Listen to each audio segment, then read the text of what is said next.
Alan, thank you so much for joining Generations Forum from Ageism to Age Inclusion.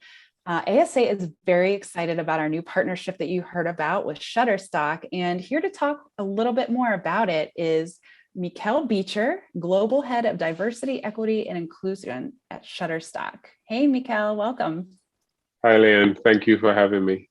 Yeah, we're so excited for this partnership and just delighted to be working with Shutterstock. Tell us a little bit about Shutterstock. I think we all know you for stock footage, but tell us about Shutterstock and your mission. Sure. So we are a global creative platform, and we see ourselves and our value as a curator of content for our users, as well as our contributors. And so what we do is that we empower customers to offer content across images, video, 3D, and music, as well as like applications that will help to democratize the creative process, right? Very And so we have a global presence. We have about 1.8 million contributors across the globe. And we work with hundreds of brands to help them bring like their campaigns and products to life in a way that will truly reflect the world that we live in. And what is interesting about us is because of our global contributor base, in the sense that we have so many people across the globe, we have been better able to represent the world as it is. And that's because a lot of our contributors are from the cultures or from the countries that they are showing us, right? And so what they're doing is replicating the content from their perspective, like what would resonate along something, for example, in the US might not be the same thing in Australia. And so what our content contributors being from those areas are better able to show the diversity as to what their local population looks like. And so that overall informs our approach to DEI, that we want to be approach DEI from an inclusive perspective, or a holistic perspective rather, where it's about our internal culture. It's about how we're recruiting and retaining talent, but it's also a big part, which is what I think we're going to focus on mostly today, or business aspect of it, and how it is that we're doing business and showing diversity and inclusion within our content.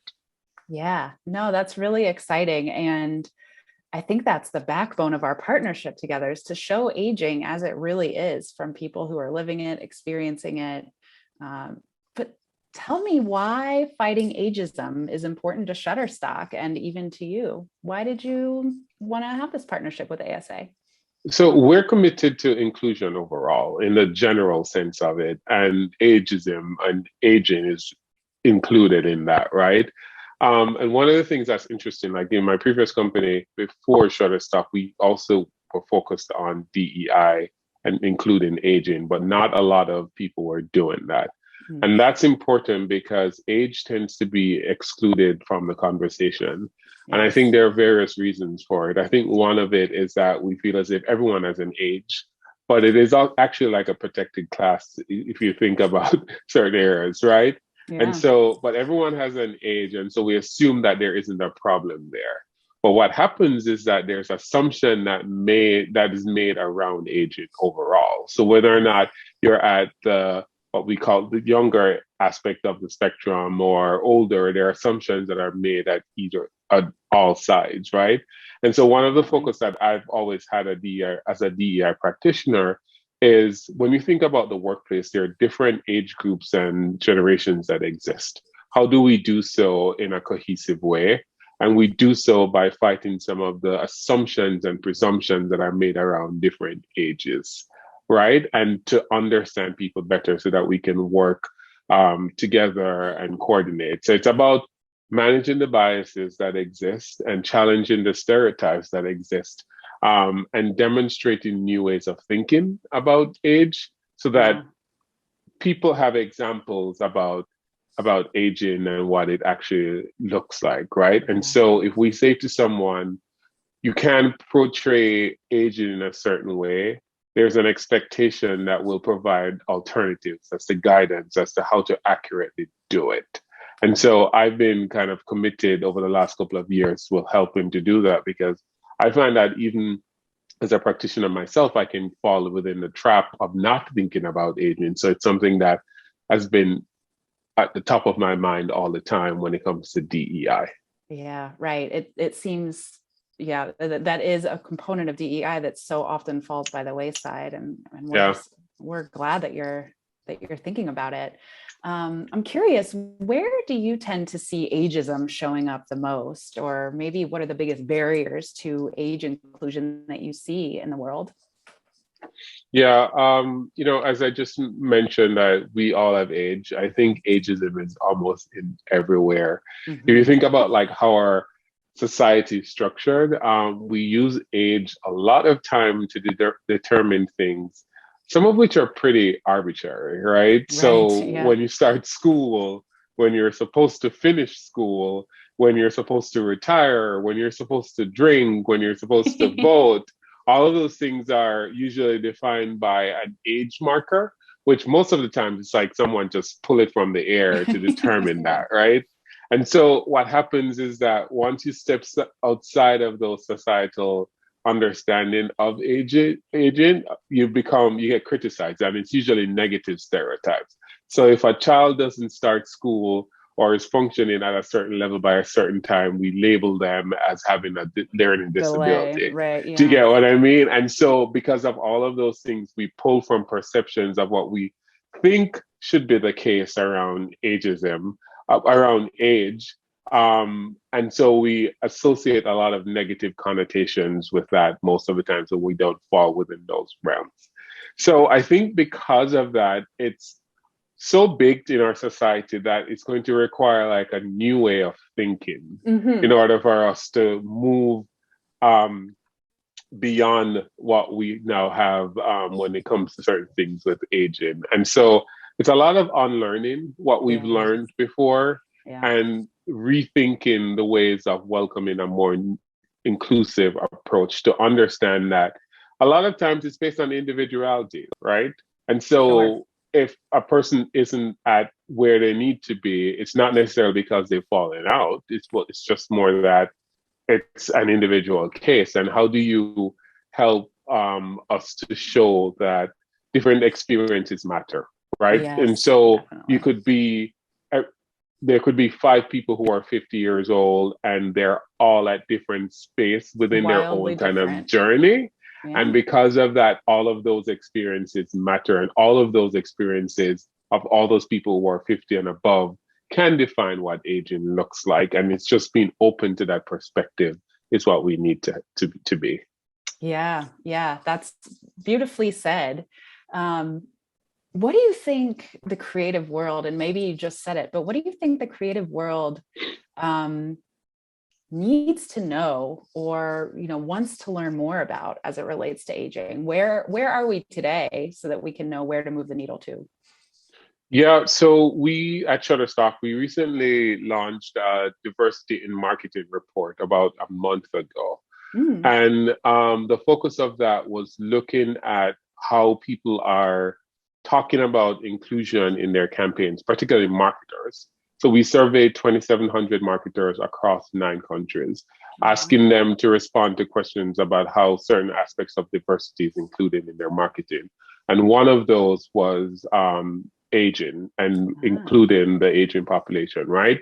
And so one of the things that I welcome the most and was surprising to me is that in the report itself, more marketers were thinking about the importance of representing an aging population in their media, but not just representing them in the media, but doing so in a way that doesn't show the aging population as completely green or sick or so on, but sure, right. showing them as artists among themselves or just people who are living life and are living life like abundantly, right? And so Yeah. that to me was a kind of it was promising to know that marketers are already thinking about this, That's right? great. Yes. Um, and the truth is that people of all different ages, we want to see ourselves reflected in the media, right? And I Sure. think Mhm. marketers need to evolve from their preconceived bias of what aging looks like and then start to show aging in the multiple forms in which it exists. And I think that will help to kind of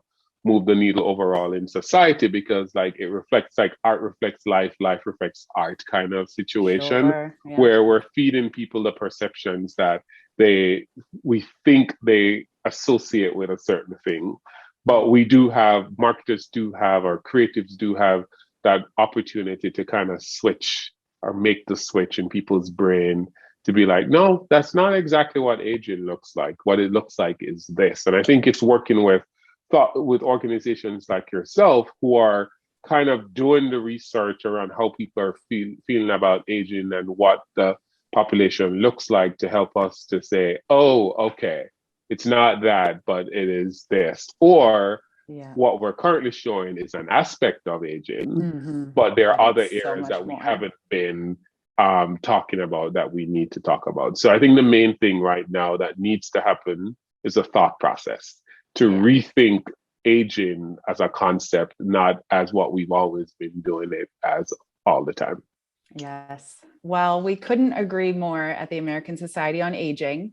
So thank you for talking a little bit, about the why behind all this. And before we go, I wondered, what else is Shutterstock doing to promote age inclusiveness aside from this partnership on the Creative Fund?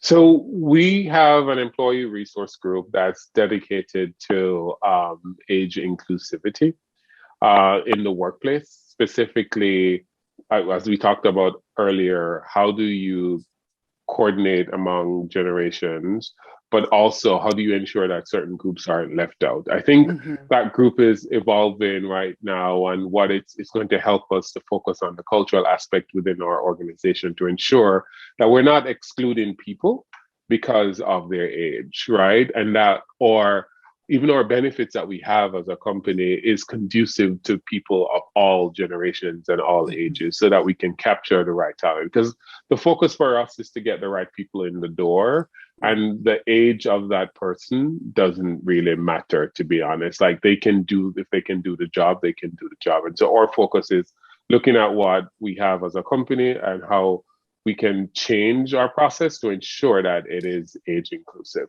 Yeah.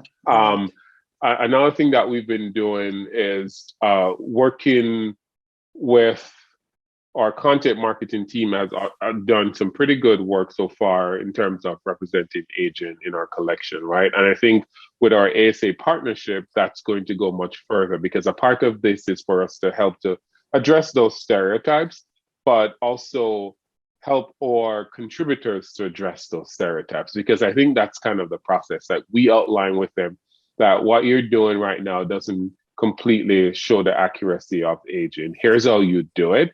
And then they do it. And then the brands that we work with would have the right imagery in order to show the accurate representation. So it's kind of like going full circle, which is why this partnership is really, really important and interesting, right?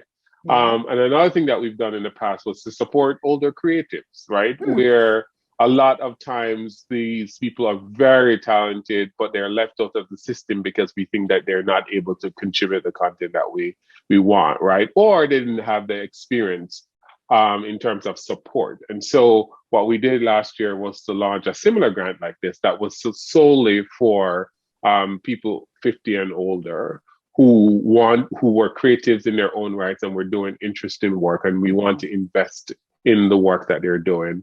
And we'll continue to do that to get more people within our contributor network who are within a broad range, so that they can help to tell the true experience of the aging population. Yeah, I think my philosophy to all of this is that those who are impacted are usually the better storytellers of their experience. And so we want more and more diversity within our content contributor network to be able to tell that story and represent the society in a way that it currently exists right now. Yep, showing the world as it really is. I love that. Yeah. Well, thank you so much, Meeckel, for taking the time. And everyone, thanks for watching, and stay tuned for more from our partnership with Shutterstock. Thank you, everyone. Thanks, Lynn.